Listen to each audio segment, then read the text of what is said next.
Hello everyone, welcome to Best Recipes with Sharon. And today I'm going to be making cream of tomato soup.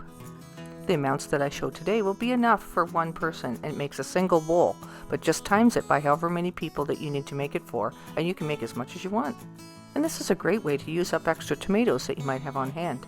Just make sure that your tomatoes are nice and fresh and ripe.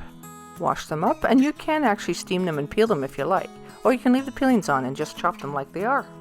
If you peel them, you'll probably have a little smoother texture.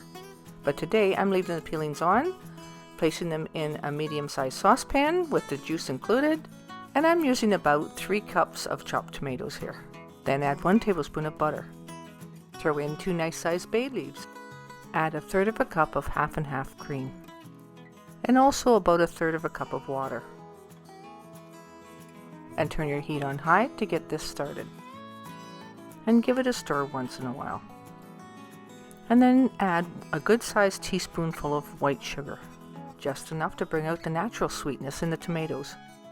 And once that has started to boil, turn it down to low and let it simmer. Then we'll take a separate pot, add some water and some carrots and a few stalks of celery. And we want to boil this up a little bit, and then we're going to strain off the juice from this and add it to our soup. I do it separately because the celery is stringy and it doesn't strain very well, so I don't want to push it through the sieve. I just want to get the juices off of it. And the reasons that I add this juice is so that it decreases the acidity of the tomatoes. And I think that the flavor of this is also a must in tomato soup. So add about 3/4 cup of this. Once it starts to come to a boil, place the lid on your pot and let it simmer for about a good 10 minutes. Don't have to use a blender, but I did put mine in a blender just to mush it up a little bit more, but you could directly put it through a sieve or a strainer. Because I have a blender, I did put it through the blender and made a bit of a puree, and then I strained it. And this is the texture of it here at this point. I added a fine sprinkle of parsley, and then I screened it the second time through a finer strainer. Then I'm using a medium-sized frying pan, and I add 2 tablespoons of butter and 2 tablespoons of all-purpose flour. And heat that and stir it until it thickens. And this may take a couple of minutes.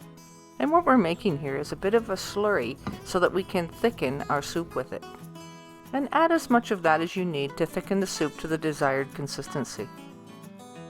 And give your soup a good stir until it's well combined.